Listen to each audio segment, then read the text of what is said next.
Marlène et Jean-Claude sommes très heureux de te présenter une émission très spéciale afin de comprendre les faits d'actualité. Merci pour ta fidélité. Merci d'être encore là aujourd'hui afin de continuer de comprendre comment une personne qui bénéficie de la grâce de Dieu peut être possédée des démons. Aujourd'hui, nous verrons l'obéissance de Saül. Nous avons une référence biblique qui se trouve au livre de 1 Samuel, chapitre 15, les versets 4 à 7. 1 Samuel 15, les versets 4 à 7. Nous verrons ensemble une partie de la personnalité de Saül. Avant d'aborder le thème, recherchons Dieu par la prière. Notre Seigneur et notre Dieu, nous voici encore en ta présence. Nous t'exaltons, nous te louerons pour le bonheur de te connaître. Et tandis que nous prenons le temps pour étudier la Bible, de nous aider à tirer les leçons qui s'imposent.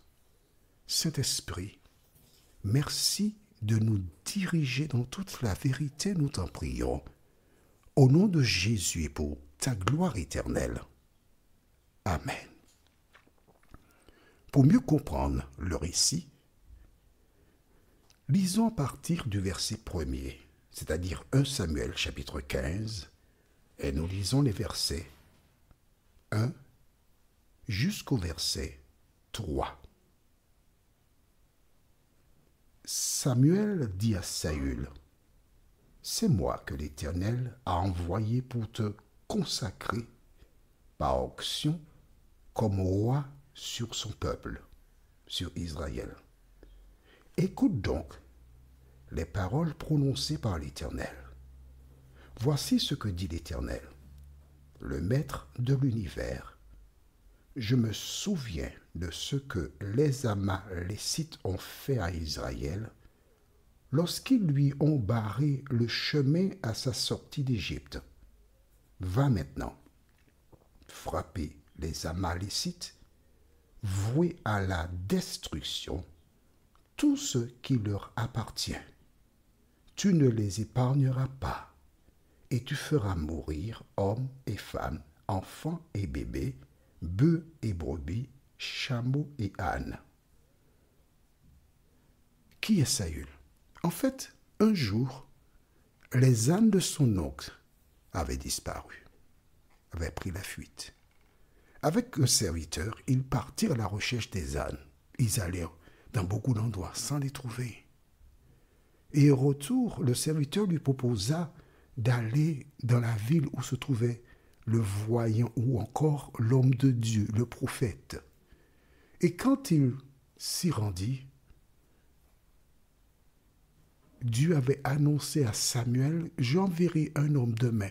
C'est lui qui sera le futur roi d'Israël, le premier roi d'Israël. » Quand Samuel fit part de cela à Saül, « Oh, mais qui suis-je » Il faisait preuve d'humilité. Et quand il y a eu la grande rencontre où on devait présenter le roi, il a été se cacher. Mais l'Éternel révéla à Samuel, il est caché tel endroit. Et c'est alors qu'on a été le chercher, et lorsqu'il est venu, il pouvait à peine s'exprimer, tant il était humble. Pourquoi je te parle de cela? Tout simplement pour te montrer que, à partir du moment où Dieu appela Saül pour être roi d'Israël, l'ennemi, le diable, est entré en guerre contre Saül. Il faut comprendre. En fait, Dieu avait déjà annoncé dans le jardin d'Éden qu'un descendant de la femme viendrait écraser la tête du serpent, de Satan. Et Satan s'est posé la question, mais est-ce que ce n'est pas lui qui viendrait écraser ma tête? Toutes les fois que Dieu mettait quelqu'un en évidence, le diable s'élevait contre cette personne pour la détruire. toutes les fois qu'une personne donne son cœur à Jésus, le diable se met en 3, 5, 7 pour essayer de la ramener dans le péché, loin de Dieu. Est-ce que tu comprends cela? Et les personnes qui sont en position importante dans une organisation sont les premières visées.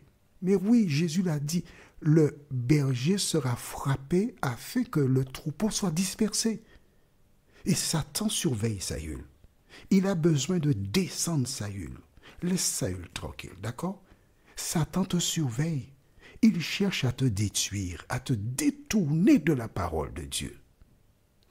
Lorsque Saül reçoit l'ordre de Samuel, que fait-il? Je t'ai déjà expliqué pourquoi il a reçu cet ordre. Parce que Amalek, depuis le livre d'Exode, tu te rappelles, mais si on a lu cela dans Exode 17, il était venu faire la guerre à Israël. Et Dieu avait annoncé, j'exterminerai le nom d'Amalek sur la terre. Mais Dieu a aussi tourné du temps à Amalek, puisqu'on a vu ça. Rappelle-toi, oh là là, dans Ézéchiel, mais si, Ézéchiel 33, 11, ce que Dieu demande, ce n'est pas la mort du méchant, mais qu'il change de conduite et qu'il vive. Et je t'ai expliqué, il y a Genèse, premier livre de la Bible, ensuite Exode, Lévitique, Nom, Deutéronome, Josué, Juge, Ruth, 1 Samuel, 9e livre de la Bible. De 2e, on va jusqu'au 9e livre de la Bible, et Amalek n'a jamais eu de remords, jamais eu de regret, jamais eu de repentance.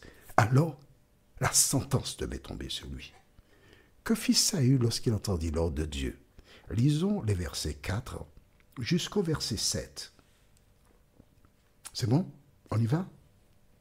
Saül convoqua le peuple et le passa en revue à Télaïm. Il y avait 200 000 fantassins, ainsi que 10 000 hommes de Juda. Saül marcha jusqu'à la ville d'Amalek et plaça une embuscade dans la vallée. Il dit aux Kéniens, « Partez, retirez-vous, quittez les Amalécites, afin que je ne vous fasse pas subir le même sort qu'à eux. En effet, vous avez fait preuve de bonté envers tous les Israélites lorsqu'ils sont montés d'Égypte. Les Kéniens se retirèrent alors du milieu des Amalécites. » Waouh! Conformément à l'ordre reçu de Dieu, Saül s'est levé, il est parti. Et la Bible déclare qu'il organisa une embuscade autour d'Amalek. Les Kéniens, un autre peuple, se trouvait parmi eux. Et Saül leur dit, sortez du milieu d'Amalek, afin que vous ne connaissiez pas le même sort. Pourquoi? Parce que lorsqu'Israël laissa l'Égypte, vous avez fait preuve de bonté à l'égard d'Israël. Tu vois? Ce qu'un homme aura semé, il le moissonnera. Les Kéniens avaient semé la bonté. Ils avaient respecté le peuple. Il leur avait permis de s'abreuver, de traverser leur territoire, afin d'aller vers la terre promise. Voilà donc pourquoi, ayant fait preuve de bonté, Saül leur dit, sortez. Vous n'êtes pas comme eux. Vous êtes à l'opposé de ces gens-là. Et à travers ce récit, nous voyons une fois de plus qu'il y a deux chemins. Rappelle-toi, écrit dans le cahier, mais si on a déjà vu cela, Deutéronome 30, verset 15. Vois, je mets devant toi la vie et le bien, la mort et le mal. La vie, les Kéniens avaient préservé la vie des Israélites. Ils avaient fait preuve de bonté. Ils avaient fait le bien. Là, ils récoltaient la vie parce que Saül leur a dit, vous ne connaîtrez pas le même sort parce que vous avez fait le bien. En revanche, la mort et le mal. Amalek avait fait le mal. Le moment était venu pour lui de récolter la mort. Vois-tu, c'est toujours le même conflit entre le bien et le mal. Et là, tu as la démonstration que Dieu est juste et bon. Les Kéniens se retirèrent. Mais pourquoi se sont-ils retirés? Puisqu'ils étaient avec Amalek. Probablement, ils avaient un pacte. Mais je veux croire que l'Éternel des armées a parlé à leur roi, à leur chef. Je veux croire que l'Éternel qui accompagnait Saül avait mis dans le cœur de ces Kéniens la compréhension de la situation et qu'il était dans leur intérêt de ne pas continuer avec les Amalécites qui s'étaient opposés au peuple de l'Éternel. Toi qui m'écoutes, quelles sont tes fréquentations? Est-ce que tu fréquentes des personnes qui sont des hors-la-loi? Des personnes qui font ce qui est contraire à la norme et qui risquent d'éteindre sur toi? À travers ce récit de la Bible, Dieu te parle. Il te dit de sélectionner tes fréquentations, de sélectionner tes amis. Et dans le livre de Psaume, chapitre 1er, heureux l'homme. Ok, non, comme j'ai quelques minutes, je vais... Oui, on peut le lire, oui, d'accord, on le cherche. Je vais chercher ça pour toi et nous allons le lire ensemble. Psaume 1er. Et dans le Psaume 1er, Dieu parle. Je ne voudrais pas te le réciter parce qu'il faut que tu... C'est intéressant. Le Psaume 1er, écris ça dans ton cahier. Que dit le Psaume 1er? Heureux l'homme qui ne marche pas selon le conseil des méchants, qui ne s'arrête pas sur la voie des pécheurs et qui ne s'assied pas en compagnie des moqueurs, mais qui trouve son plaisir dans la loi de l'Éternel et qui la médite jour et nuit. Qu'arrive-t-il à cette personne? Eh bien, il est comme un arbre planté près d'un courant d'eau qui donne son fruit en sa saison et dont le feuillage ne se flétrit point. Tout ce qu'il fait lui réussit. Il n'en est pas ainsi des méchants. Ils sont comme la paille que le vent dissipe. C'est pourquoi les méchants ne résistent pas au jour du jugement, ni les pécheurs dans l'assemblée des justes, car l'Éternel connaît la voie des justes, et la voie des pécheurs mène à la ruine. Le verset 5 déclare, c'est pourquoi les méchants ne résistent pas au jour du jugement. Le jour du jugement était arrivé pour Amalek. Le jour de ton jugement arrive aussi. Dans quelles conditions te trouves-tu?